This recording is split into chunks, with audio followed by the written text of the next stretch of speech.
Olá, bom dia, bom almoço para quem está aí no Brasil, porque a gente fez esse webinar na hora do almoço, mas nós estamos aqui para o lançamento do manual de edição em jornalismo científico, que foi produzido pelo programa de jornalismo científico Knight, do MIT, que é um programa para jornalistas que existe há muito tempo, passar um ano numa das melhores universidades dos Estados Unidos, e nós estamos justamente lançando esse livro aqui no Centro Knight para o Jornalismo nas Américas, no final do curso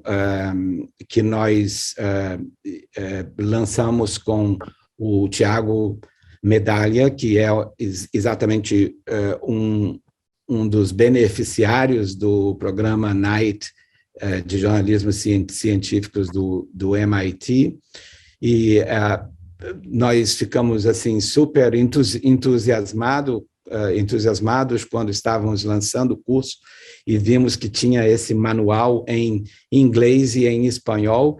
Então, nós fizemos um esforço em tempo recorde, mas com muito cuidado e muita dedicação, conseguimos organizar o livro que está, neste momento, sendo colocado disponível no nosso site journalismcourses.org.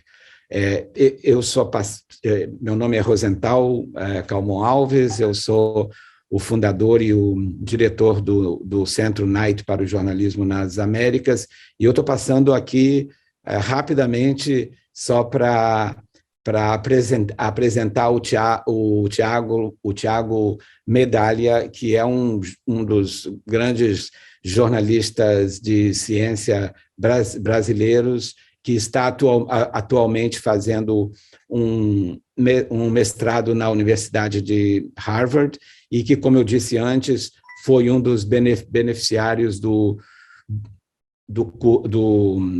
fellowship, dessa bolsa maravilhosa que o MIT oferece para jornalistas de ciência. E ele vai apresentar o Dream Team, a equipe fantástica que foi responsável por, em tempo recorde, medalha de ouro nas Olimpíadas de tradução e adaptação de livro, que conseguiu fazer esse excelente trabalho que nós estamos lançando hoje. E vai ser um bate-papo entre o Tiago e esse Dream Team. Tiago, a bola está com você agora. Bom dia, boa tarde, dependendo do fuso. Como disse o Rosenthal, sejam todos bem-vindos, bem-vindas.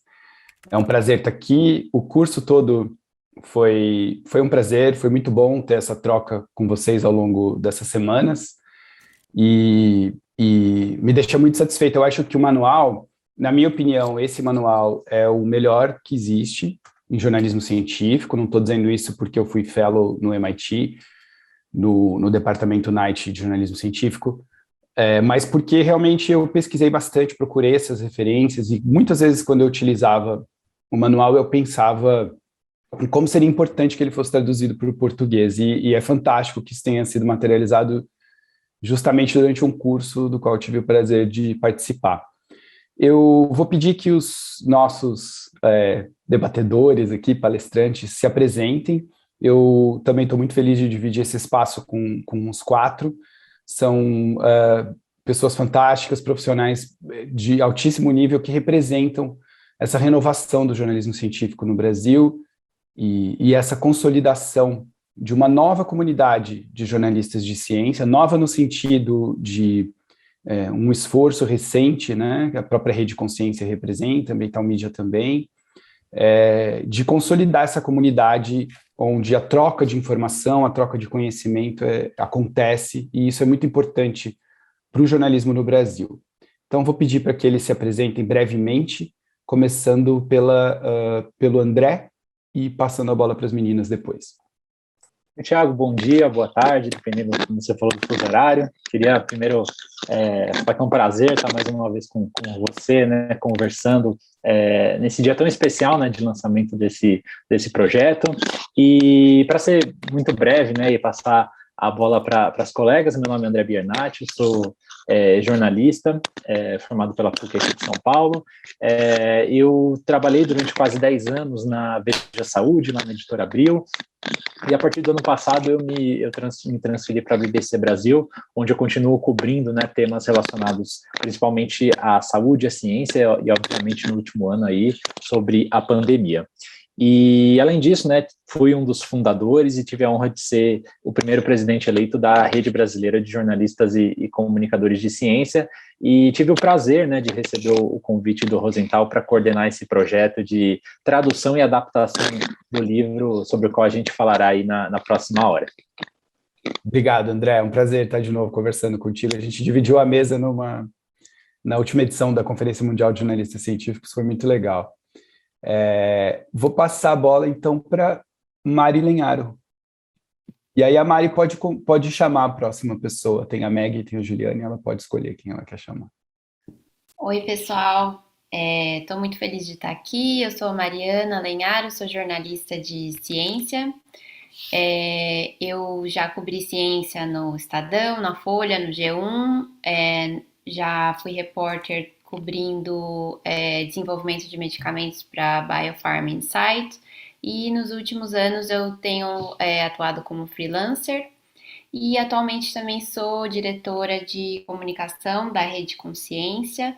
Fiquei super feliz de participar da tradução desse material tão rico, aprendi muito, para mim foi um privilégio. Muito obrigada a todos pela presença, e agora eu vou convocar a Juliane.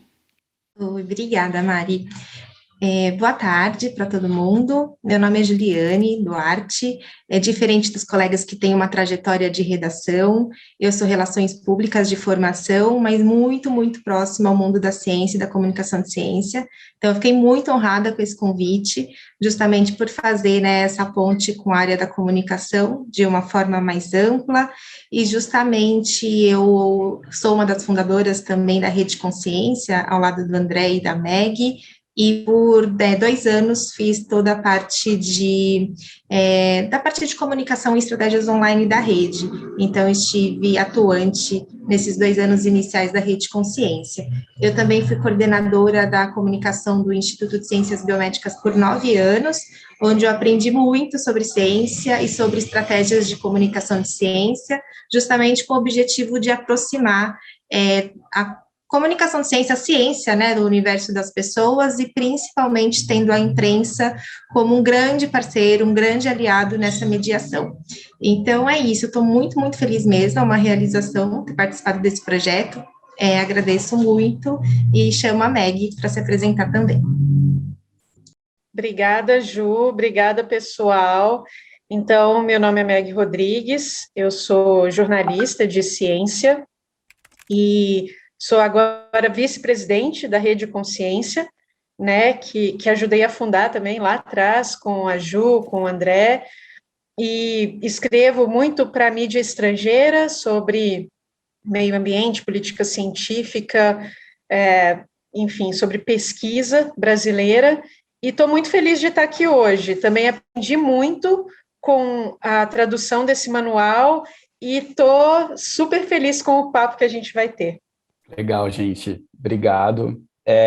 Muito legal ver isso acontecer, porque eu acho que é importante registrar uma coisa, um aspecto dessa tradução. Eu gosto muito da ideia de que jornalistas traduzam conteúdo, porque a gente tem um tratamento diferenciado ao foco daquilo que cabe no jornalismo, né? Daquilo que é importante. Contexto importa. E eu acho que o aspecto que eu queria destacar, antes de fazer uma pergunta aos nossos convidados, é o de que o manual do Knight, a tradução ela não é importante simplesmente por agregar um novo conteúdo, de uma nova fonte de pesquisa para os jornalistas no Brasil. Eu acho que a carga que vem com o manual é a carga de uma escola de jornalismo de ciência, com a qual a gente tem muito a aprender. Então, sem ufanismo nenhum tipo de sentimento que não seja o apreço ao conhecimento, mas o jornalismo científico nos Estados Unidos está alguns passos à frente do que a gente pratica no Brasil. Não tem nenhuma conotação política nisso. Isso é simplesmente uma constatação, o fato de que o jornalismo científico vem sendo praticado há mais tempo, num ambiente com mais estrutura, com mais dinheiro, com mais recursos. Então, eu acho que a gente tem a oportunidade, e aí também não só com relação aos Estados Unidos, porque é claro que existe jornalismo ruim nos Estados Unidos, inclusive na área de ciência, existem problemas graves na cobertura nesse universo, mas tem uma escola que o Night Science do MIT representa e traz essa carga e passa esse conhecimento para que a gente possa qualificar a nossa cobertura no Brasil, o que é urgente. Claro que existe jornalismo de ciência bem praticado no Brasil, sem dúvida alguma. Estão aqui 4 representantes disso, ou 3. A Juliane está ali nos bastidores, e é super importante que seja multidisciplinar esse esforço de comunicar ciência. Então, a tua presença tem muito valor, Juliane. Dito isso, eu gostaria de começar fazendo uma pergunta para a Meg, porque eu gostei muito do que ela falou, que ela aprendeu bastante traduzindo. Eu gosto muito do seu trabalho, Meg. E você começou falando que aprendeu muito na tradução. Então, se você puder destacar de maneira breve, de repente, 1 ou 2 pontos, enfim, algumas coisas que chamaram mais a atenção, e fiquem à vontade também para discordar do que eu falei ou acrescentar alguma coisa. Legal, Thiago. Eu acho que o mais interessante foi poder traduzir textos, né, capítulos do manual com os quais eu não trabalho no dia a dia. Então, por exemplo, eu traduzi o capítulo sobre infográficos. E não é uma coisa que eu paro, né, para pensar. Eu não sei se a maioria dos colegas jornalistas para pensar assim no processo de fazer um infográfico, de onde no processo da matéria é bom começar a ter uma conversa com o editor de infográfico para poder ter aquele negócio, né, bonito, que o infográfico não precisa ser a repetição, né, daquilo que está ali no texto, e nem só uma representação visual, né, daquilo que você já falou, pode ser enfim, um complemento, pode trazer alguma coisa nova, mas eu acho que o que foi mais interessante, acho que foi a Brooke Boyle que escreveu esse, depois eu preciso confirmar quem que escreveu, mas a coisa mais interessante que eu aprendi nesse capítulo específico, que é uma coisa que eu realmente a gente não para, né, para pensar assim no dia a dia, é sobre o cuidado que ela tem de pensar o infográfico desde o início da matéria, né, de já conversar com o editor, de conversar com o repórter, para evitar o máximo possível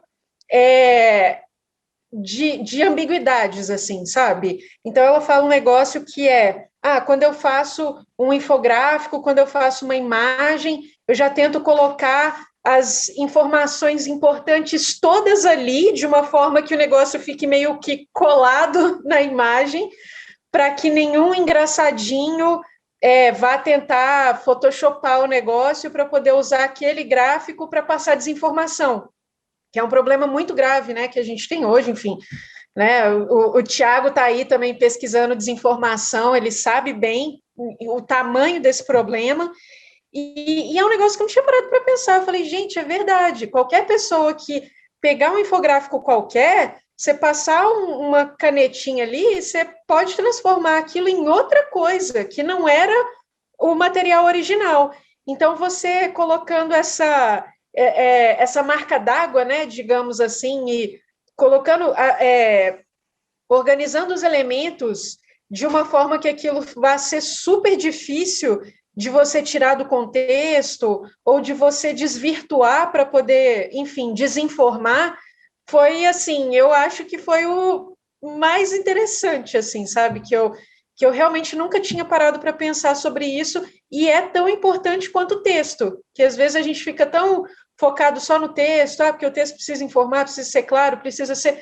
Mas às vezes você trabalha num texto super bom e o infográfico que acompanha, às vezes não tá assim, né, tão bom, e pode atrapalhar até o trabalho que você fez no texto. Então, isso foi uma coisa muito legal, assim, que eu aprendi. Super interessante, Meg. Tem vários conteúdos no que você está falando, né? Um deles é a questão da narrativa. Eu acho que, por exemplo, no jornalismo de grande reportagem, a gente costuma dizer que o texto é uma narrativa, é um jeito de contar a história. As fotos, tem uma narrativa também ali, tem uma documentação que conta aquela, não vou dizer a mesma história, mas aquele mesmo episódio ou mesma situação de uma maneira diferente, autoral. E a infografia também pode fazer isso, né? Então você tem narrativas ali que são complementares. E no jornal, em grande reportagem isso funciona muito bem.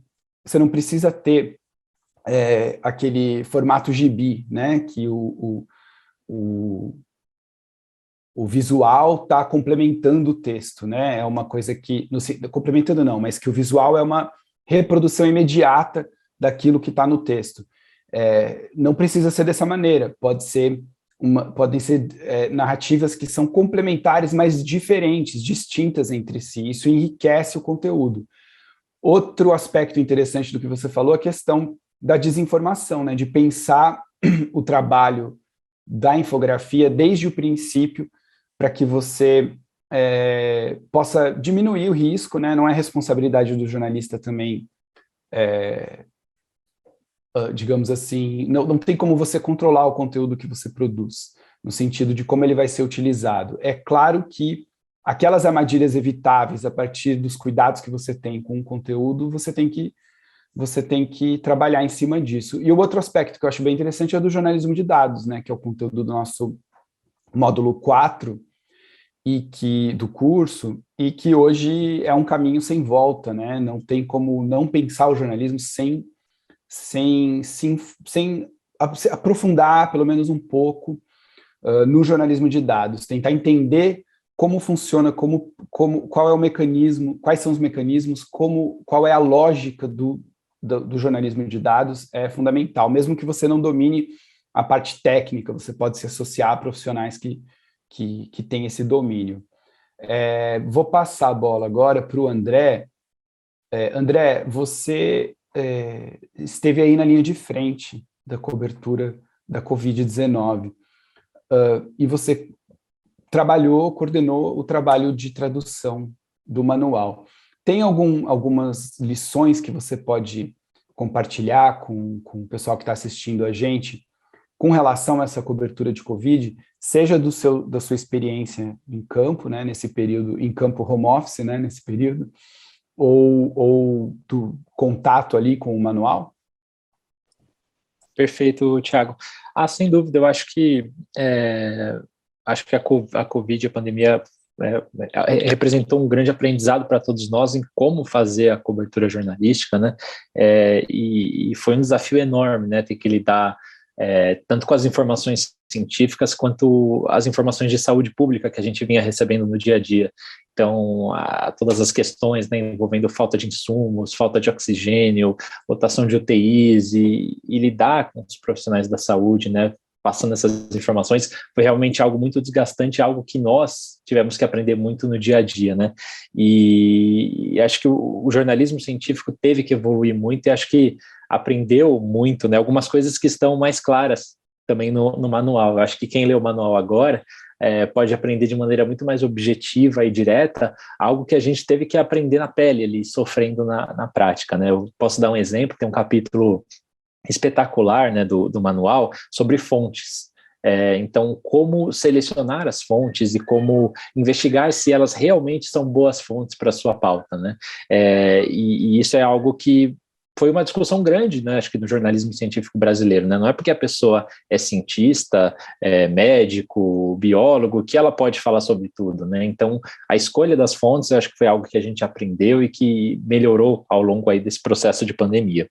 E o livro também, eu acho que ele traz alguns ensinamentos, assim, tem um capítulo sobre estatísticas, eu acho que foi até a Juliane que traduziu, que assim, vai ser um capítulo que eu vou deixar salvo uns print screens da página, assim, porque ajuda muito no dia a dia, sabe, entender o que é o valor P, o que é probabilidade, como fazer esses cálculos, é algo que realmente faz a diferença na prática, né? E outro espírito que eu acho que está no livro, que assim, tá em todos os capítulos, né, de alguma maneira, e que é algo que a gente tem que colocar mais em prática no Brasil, é essa visão do jornalismo científico não apenas como um espectador e como um aplaudidor, digamos assim, das grandes descobertas e das maravilhas científicas, mas essa visão da gente como também, né, esse papel fiscalizador, questionador da ciência e dos cientistas, né? Eu acho que isso ainda é pouco praticado no Brasil, e é algo que os capítulos batem muito nessa tecla, né? Eu acho que a gente precisa melhorar muito ainda nesse quesito. E por último, o último capítulo que me chamou muita atenção e que parece estar bem distante da nossa realidade, aí não só do jornalismo científico, mas do jornalismo brasileiro, é essa questão do fact-checking, né? Tem um capítulo, acho que é o capítulo 10, que é só disso, né? Que são profissionais que param para ler reportagens, né? Que passaram por um repórter, por um editor, e checar fato a fato, né? E, assim, isso é algo que eu, até onde sei, são poucas as redações que possuem, né? E a importância, né, desse profissional, né, para levar a informação correta e como, quando isso não acontece, podem acontecer estragos enormes. Enfim, eu acho que a experiência da pandemia, então, só para amarrar, né, trouxe muitos aprendizados, e eu acho que o manual serve justamente como um resumão de tudo isso, né, que a gente aprendeu na prática de uma maneira muito prática e teórica ao mesmo tempo, né? O que está escrito lá a gente pode colocar no nosso dia a dia, assim, sem sombra de dúvida.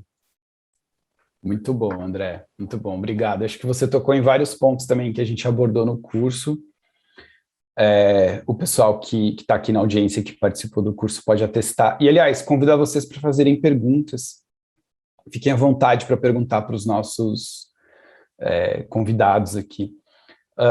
Mas você tocou em pontos super relevantes, como, por exemplo, o critério na hora de escolher fontes na ciência, né? E não ter um diploma, ter mestrado, ter doutorado não faz da pessoa fonte, né? Ela precisa ter experiência naquele campo específico, a ciência é muito segmentada, precisa ter publicações relevantes e precisa participar, a gente até brinca assim, precisa descer para o play, né?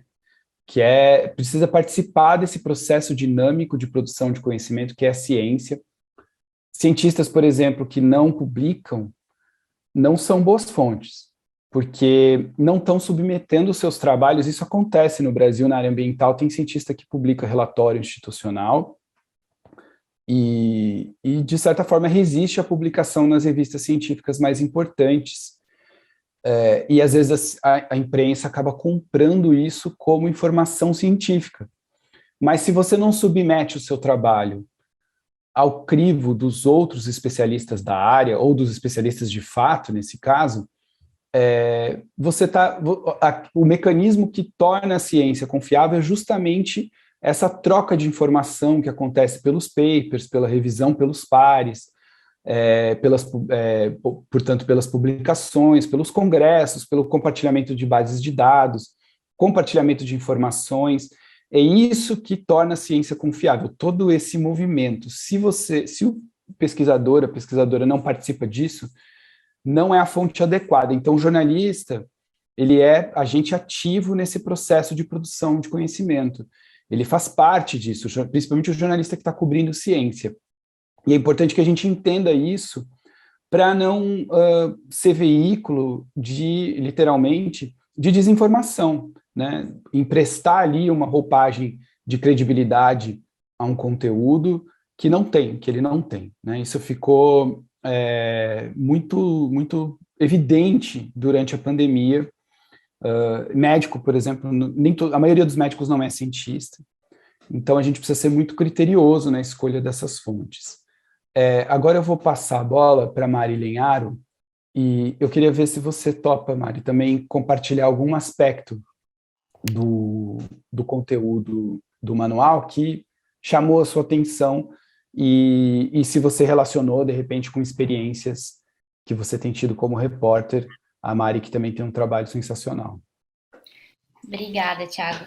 Então, essa questão de como selecionar as fontes, eu fiz a tradução desse capítulo, e é um assunto tão básico, né? Onde achar fontes, a princípio parece uma coisa tão básica, mas é muito importante, e tem até um termo em inglês que a gente discutiu um pouco como traduzir para o português, porque o nome do capítulo é Onde Encontrar as Fontes, e em inglês How to Vet Them. E a gente discutiu como vetá-las, não ficava muito bem em português, mas o que isso quer dizer é como selecionar de forma crítica, né? E identificar esses fatores que vocês estavam comentando. Identificar quando uma fonte pode ter algum conflito de interesses, pode ter um interesse em privilegiar algum ponto de vista. E isso é tão importante e assim, se eu tivesse tido acesso a esse tipo de material tão rico no início da minha carreira de jornalista, eu talvez tivesse cometido muito menos erros, assim, porque nesse manual eles sistematizam coisas que talvez a gente já faça na nossa prática profissional, mas que a gente aprendeu com muitos erros, né? Errando e com a ajuda de colegas mais experientes que apontavam esses erros. E hoje em dia a gente sabe que, por exemplo, quando eu comecei a cobrir ciência e eu estava no Estadão, tinha uma editoria de ciência com vários repórteres bem mais experientes do que eu, tinha o Ayrton Escobar, a Giovana Girardi, então eu tive o privilégio de começar a carreira num lugar em que tinham colegas mais experientes com os quais eu aprendia. E talvez hoje em dia, quem está começando hoje a cobrir ciência vai ser talvez o único repórter a cobrir ciência naquele veículo. Então, assim, essas dicas que tem nesse manual são super valiosas. E além da questão de como selecionar as fontes, uma outra questão muito importante que está no outro capítulo que eu também traduzi, é o capítulo de como editar temas controversos na ciência. E aí eu pensei muito num exemplo que a gente teve aqui no Brasil, que eu cobri, os meus colegas também devem ter escrito várias matérias sobre isso, que foi em relação à questão da pílula do câncer, em que a gente foi arrastado para essa cobertura e que essa cobertura no início foi feita por jornalistas que não eram especializados em ciência e por editores que também não tinham essa experiência. E aí a autora desse capítulo, que é a Laura Helmuth, né, que é da Scientific American, ela faz um alerta que é super pertinente, assim, que eu achei muito interessante, que ela fala assim: cuidado com editores-chefes que tentam enquadrar falsas controvérsias como debates. Então, foi justamente o que a gente viveu, em que tinham editores que não eram especializados em ciência, que queriam cobrir essa falsa controvérsia, tipo, e a controvérsia, no caso, era se a pílula funciona ou não, quando na verdade não existia controvérsia, né? A pílula não era testada cientificamente, isso era muito claro desde o início. Então, achei interessante ela ter essa sensibilidade de colocar que muitas vezes editores-chefes, né, editores gerais que não são especializados, vão querer que a gente faça uma cobertura desses assuntos como se fossem controvérsias legítimas, que de fato existem muitas que a gente pode cobrir, mas algumas delas têm que ser encaradas como que são que são fenômenos que estão fora do mundo científico, né? São totalmente, assim, aberrações, né? que não podem nem ser enquadrados como esse tipo de controvérsia. Então, acho que são esses dois exemplos que eu queria citar aqui. Super rico. Obrigado, Mari. Eu vou só fazer um esclarecimento. Eu vi um comentário no chat do que eu falei agora, e alguém falou assim, mas tem publicações boas institucionais também. Com certeza, não tem nenhuma dúvida disso. O que eu falei, o que a gente precisa buscar uma formação enquanto jornalista científico para ser capaz de avaliar se aquilo é uma publicação confiável, que deve ser utilizada como fonte ou não. E isso não passa por ter uma relação de concordância com aquele conteúdo, mas de olhar para a autoria. Quem são os autores? Esses autores publicam? Esses autores são especialistas naquele determinado assunto, naquele campo específico? E aí sim, aí eu acho que feito essa avaliação criteriosa, não tem nenhum problema com as publicações institucionais, não precisa sair na Nature para que o estudo tenha valor, de forma alguma, tá? Só para esclarecer que existem nuances, né? O importante é a gente ter condição de questionar. Um questionamento inteligente, baseado em estudo, baseado em experiência. Assim como você, Mari, acho que todo mundo, eu errei muito na minha profissão, enquanto jornalista de meio ambiente e ciência, e a gente aprende errando. O importante é que a gente aprenda. E manuais que a gente não tem apego ao erro, né? E manuais como esse encurtam o caminho. Além dos manuais, a troca de informação, a troca de conhecimento é o que é capaz, na minha opinião, de qualificar o nosso trabalho. Você tocou num ponto muito importante, que é o das falsas controvérsias, né? O jornalismo, às vezes, como eu falei agora há pouco, empresta uma roupagem de seriedade a debates que estão enterrados na ciência, na academia, como, por exemplo, das alterações climáticas. Não existe debate na academia, na ciência. O que existe é consenso com relação à ação humana como um fator preponderante nas alterações climáticas atuais, no atual aquecimento global. Isso não está em discussão.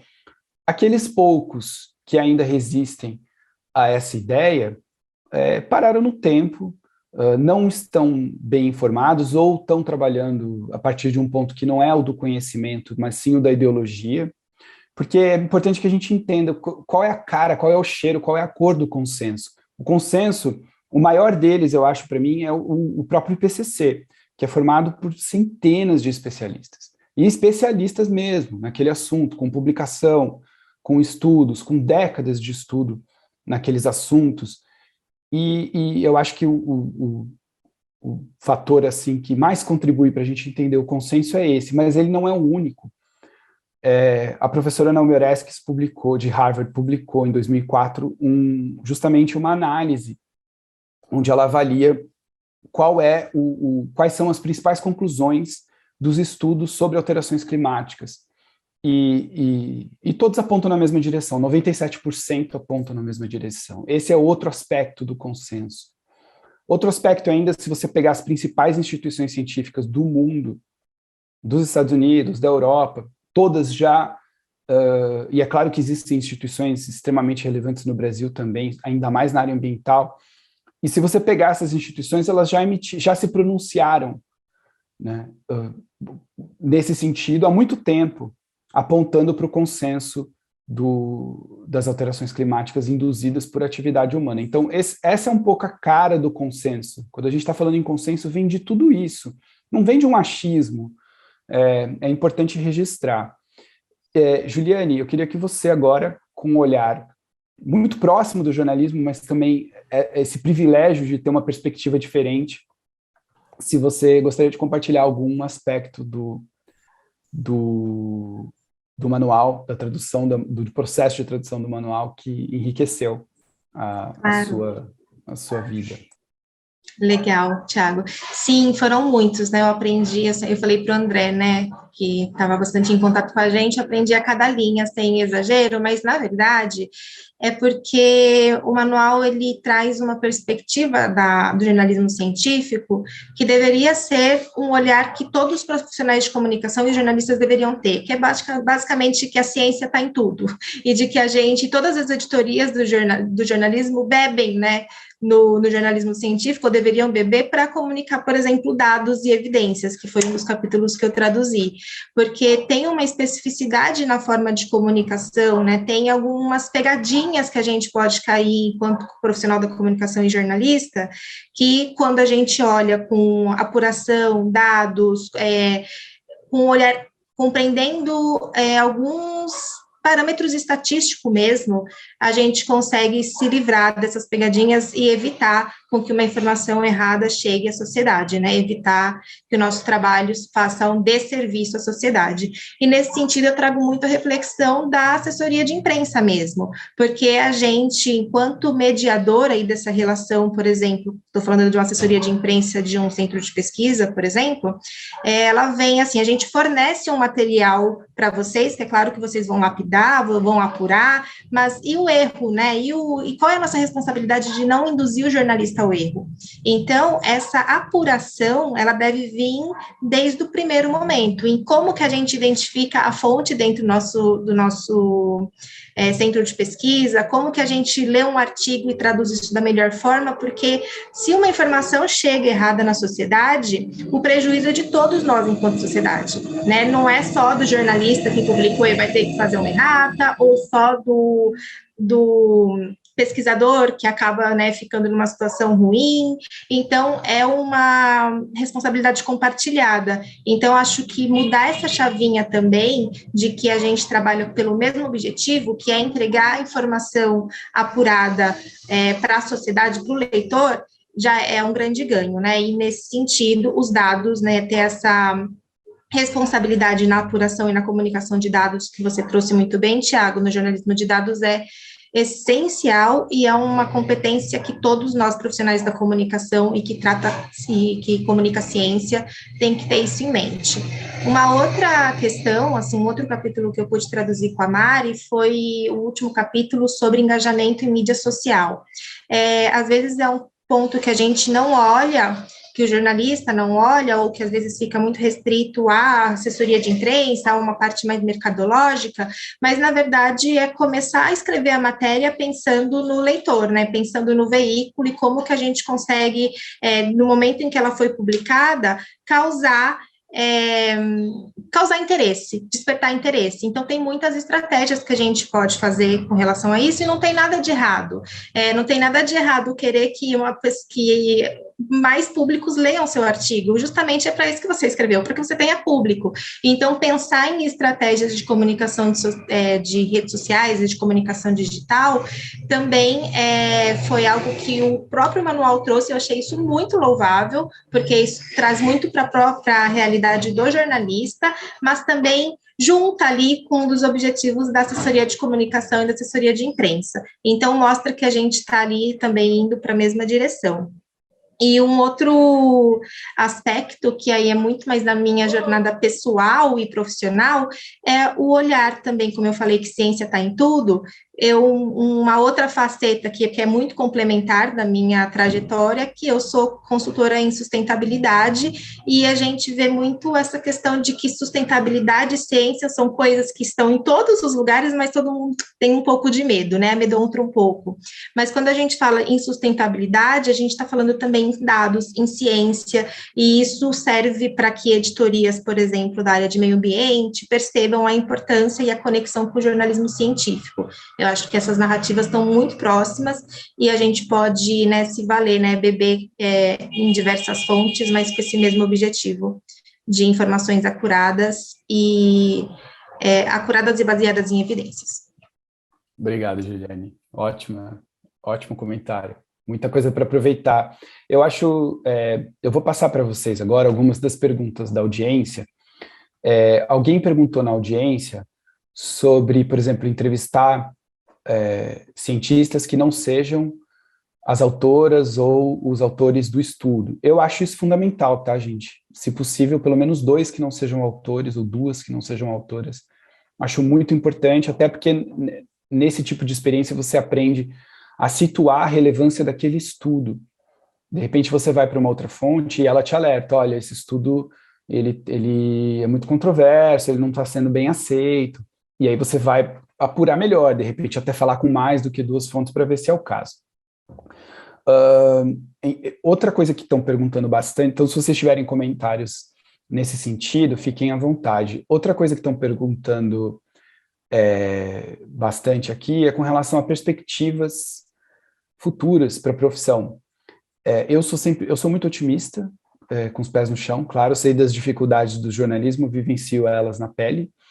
É um estilo de vida, né, uma escolha que é sacrificante, mas a gente tem que acreditar. Eu acho que ciência não é mais assunto de nicho, isso é muito bom. Eu, particularmente, sou favorável a que jornalistas de outras áreas cubram também ciência, como tem acontecido durante a pandemia, mas que eles também se preparem para isso, né? Tem que correr atrás. E um bom caminho é conversar com jornalistas como esses 4 que estão aqui. Sobre relevância de papers, perguntaram também. Nem tudo é Nature, nem tudo é Science. Com certeza existem muitas revistas relevantes. Se você tem mecanismos, a gente apontou no curso para pesquisar. Se você tiver dúvida, pergunte a sua fonte, pergunte ao cientista, se ele conhece aquela revista. Esse é um caminho curto e rápido e que costuma funcionar. Claro, verifica depois se você tiver na dúvida, mas ajuda. Então, feitos esses pequenos apontamentos, eu queria que vocês falassem um pouquinho das perspectivas da profissão. Como é que vocês encaram? Eu encaro com otimismo, eu acho que ciência vai ser cada vez mais tema, mas existem desafios estruturais no jornalismo do Brasil e a gente conhece bem, né? Fiquem à vontade aí para quem se habilita a começar. Bom, então, como eu até comentei já, é fato que se a gente olhar as redações, as grandes redações brasileiras hoje, a gente vê que as equipes as editorias de ciência estão reduzidas. Assim, nesses últimos 10 anos em que eu comecei em que eu entrei no mercado de trabalho, eu percebi uma redução das editorias de ciência. Né, eu passei pelo Estadão, Folha e G1 e eu observo isso. Porém, como o Thiago falou, hoje em dia a cobertura de ciência é mais importante do que nunca. E aumentou a demanda por matérias de ciência, o que fez com que vários outros jornalistas que cobriam outros assuntos também tivessem que correr atrás para aprender a escrever sobre esse assunto. Tendo passado por várias redações que têm problemas assim crônicos de demissões em massa e tudo, eu não sou tão otimista em relação a trabalhar dentro de uma redação como jornalista de ciência. Eu acho que, infelizmente, assim, no Brasil, não é uma carreira assim muito estável por causa dessas constantes demissões e tal. Mas nos últimos anos eu tenho atuado como jornalista freelancer e eu me surpreendi com o quanto assim é possível viver como freelancer e num contexto em que a ciência é mais importante do que nunca, com pandemia, com mudanças climáticas, eu acho que tem muita oportunidade de vender essas matérias para veículos de diversos tipos e hoje em dia posso dizer que eu vivo de jornalismo de ciência enquanto jornalista freelancer e para tornar essa profissão sustentável, eu faço uma mescla de escrever para publicações brasileiras e americanas sobre mais tradicionais, assim, sobre ciência, e também fazendo alguns trabalhos de produção de conteúdo na área de ciência para organizações e empresas, tomando cuidado para que uma coisa não interfira na outra. Por exemplo, se eu escrevo sobre inteligência artificial e tecnologia para a Amazon Science, por exemplo, como eu escrevo, eu não vou cobrir esse assunto enquanto jornalista numa publicação numa publicação tradicional para não cair em nenhum conflito de interesses. Então, essa é a minha experiência, assim, pessoal. Eu gostaria de ouvir os meus colegas. Muito bom, Mari, obrigado. Manda ver, Meg, abriu o microfone, manda ver. É só para complementar aqui o que a Mari falou, porque eu também sou jornalista freelancer, mas eu já comecei a minha carreira como jornalista freelancer, né? Então já fui direto, né, para o freelance. E realmente, olhando assim para as redações mais tradicionais, é um pouco desencorajador mesmo, enfim, direto a gente vê passaralho, a gente escuta, né, os colegas, enfim, os vários problemas que tem, apesar de esses lugares ainda serem essenciais, assim, para, né, enfim, porque tem uma estrutura, né, grande que permite que um repórter faça, enfim, uma matéria, uma grande reportagem investigativa, sabe, e tenha advogados para você fazer, sabe, alguma, como foi, por exemplo, no caso da Patrícia Campos Melo, né, que fez várias investigações que mudaram, assim, o cenário, o debate político no Brasil. Então, eu acho que se ela fosse uma freelancer, provavelmente ela não teria conseguido fazer aquilo, né, porque, enfim, a estrutura que uma grande redação te dá é outra coisa. Mas, de qualquer forma, existem muitas redações independentes fazendo um jornalismo muito legal. Então, por exemplo, tem Agência Pública, tem Repórter Brasil, enfim, agora Gênero e Número também, que fala de ciência, fala de gênero, fala de várias coisas. Então, tem vários projetos jornalísticos de altíssima qualidade que não estão dentro das grandes redações. Então, eu acho que é uma possibilidade, né, principalmente para o pessoal que está se formando agora, que, enfim, diferente da nossa geração, né, que o Thiago falou que a gente é a nova geração de jornalistas de ciência, mas ainda tem uma geração mais nova, né, saindo da faculdade agora. Acho que o pessoal precisa olhar para essas alternativas, assim, porque não vai ter emprego para todo mundo, mas isso não quer dizer que o jornalismo não seja necessário. O jornalismo é muito necessário, ainda mais agora, né, com, enfim, redes sociais e com toda essa onda de desinformação de novo, né, para falar de novo aí da desinformação. Mas, pegando aqui uma pergunta, a última pergunta que o Thiago respondeu sobre a questão dos papers, né, das revistas científicas, no manual também tem um capítulo que fala sobre isso, né? Como que você sabe se uma revista científica é confiável ou não? Então, tem várias dicas ali que depois vocês podem dar uma olhada, mas uma delas é olhar se ela tem alguma coisa publicada no Retraction Watch, tem uma lista de revistas predatórias. Então, se você está fazendo a cobertura de algum artigo que saiu em alguma dessas revistas que estão listadas como predatórias, você já pode jogar para o lado de uma vez, assim. E aí, se você tem dúvida, realmente, aí você conversa com especialistas, você fala com 2 ou 3 pessoas da área para te ajudar a entender ali o meio de campo, mas tem outras ferramentas, e no manual tem bastante delas, que ajudam também a ver se um estudo ou se uma revista científica realmente tem uma reputação boa. Então, obrigado, Meg. Ótimo ponto. Perfeito. Eu queria fazer 2 comentários breves. Um, que, de fato, existem muitas dificuldades no jornalismo, a gente sabe, nas grandes redações. O André está num lugar super bacana, BBC, que vai um pouco na contramão, contratando excelentes jornalistas como ele, o que é ótimo. O lado bom, o lado fantástico dessas novas iniciativas de jornalismo é aumentar a diversidade de perspectivas na cobertura de assuntos no Brasil, não só da ciência. Porque durante muito tempo o meio ambiente, por exemplo, foi muito uníssono, né? A cobertura era muito igual. Folha, Estadão, Globo, que fazem trabalhos fantásticos, mas a perspectiva, e também às vezes trabalhos ruins, é claro, mas a perspectiva era muito parecida. Então hoje você tem, como a Meg mencionou, por exemplo, a Pública, a Repórter Brasil, Infomazônia, a Ambiental Media, que é mais recente, bem menor, mas que também vem tentando contribuir. E aí novas perspectivas são acrescentadas, e isso enriquece, apesar de todas as dificuldades. André, alguém fez uma pergunta muito interessante, desculpa não mencionar o nome, pessoal, mas são muitas perguntas, sobre se existe uma mudança de paradigma no jornalismo, que era aquela coisa de ouvir os dois lados, como se uma história tivesse dois lados, né?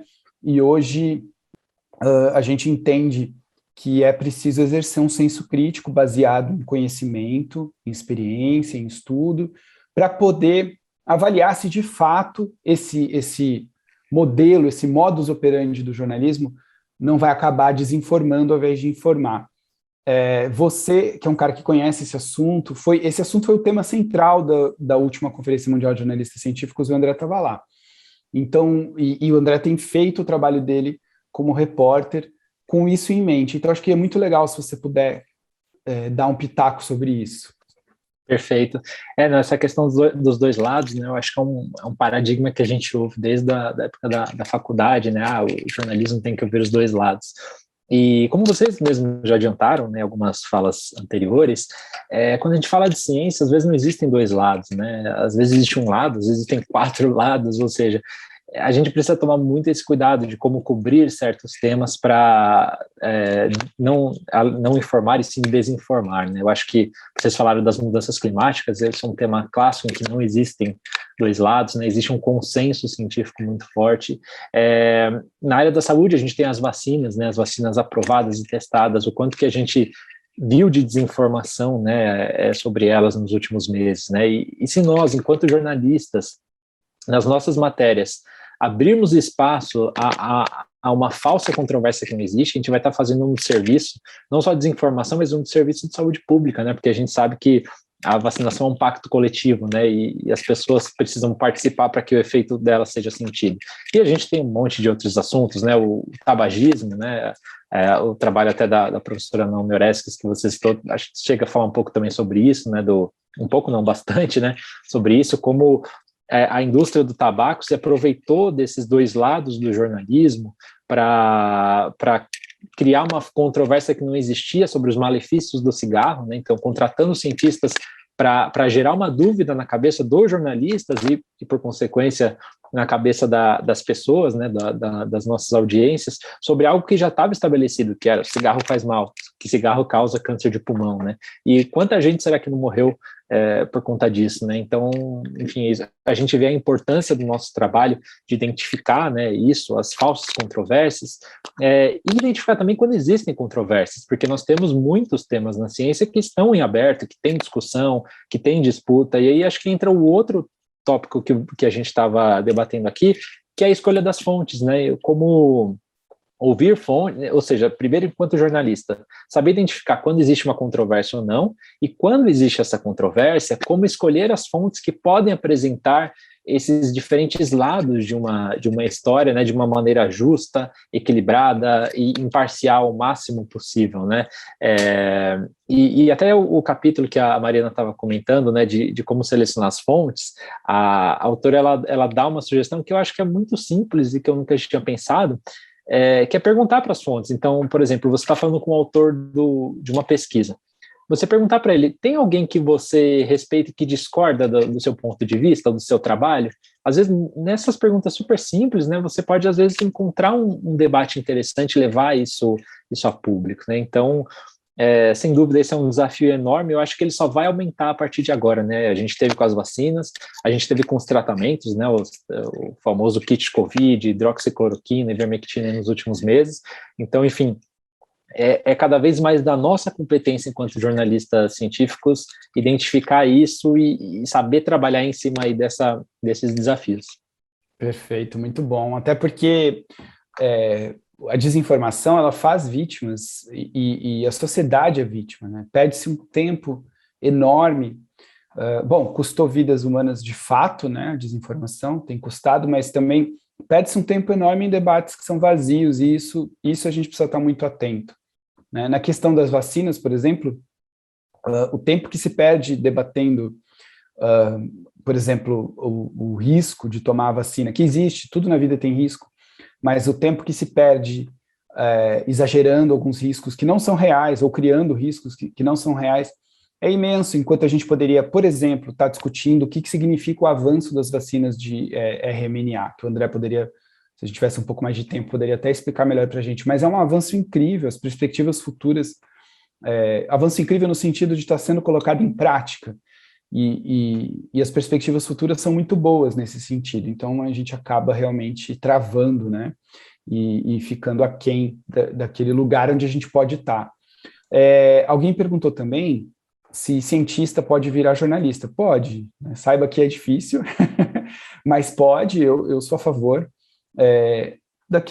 dentro daquilo que a gente comentou antes, né? Tem que buscar formação, buscar informação para poder se qualificar para fazer o trabalho do jornalista.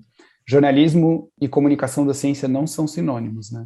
O jornalismo faz parte da comunicação da ciência, mas é um assunto mais amplo. Desculpa te cortar, é a Ju. É um profissional que é cientista e foi para a carreira jornalística que eu admiro demais, é o Gabriel Alves, assim. Então, eu sempre dou como referência para quem está querendo, né, ir por esse caminho. Ele serve como inspiração e ele é super acessível, né, já deixando aí essa dica para vocês. E outra coisinha que eu queria falar rapidinho sobre ainda outra pergunta que você fez sobre oportunidades, né, como seria, né, trabalhar com jornalismo científico dentro do jornalismo. Não é bem o meu lugar de fala, mas o manual me deu uma ideia aqui que eu quero compartilhar com vocês, mas assim, olhando para o empreendedorismo, entre aspas. Eu vi que no Brasil a gente não tem, por exemplo, na tabela do sindicato, corrijam-me se eu estiver errada, de jornalistas, o valor de fact-checking. Então, é uma oportunidade importantíssima de trabalho, acho que eleva demais a qualidade do jornalismo. No Brasil, a gente precisa demais de pessoas especializadas, e eu não descobri para escrever lá quanto cobrar, porque fui eu que traduzi esse capítulo. Então, fica aí a dica, né, de trabalhar nessa perspectiva do fact-checking, porque eu acho que ajuda os dois lados, tanto a maiores opções de carreira, quanto também a melhorar a qualidade do jornalismo aqui no país. Perfeito. Só fazer uma distinção para não gerar confusão, o fact-checking no Brasil, o fact-checking ao qual os nossos debatedores aqui estão se referindo, é o antes da publicação, é o pós-apuração, pré-publicação, que é pegar a reportagem e fazer um fact-checking da própria reportagem, mas não o autor, não a autora.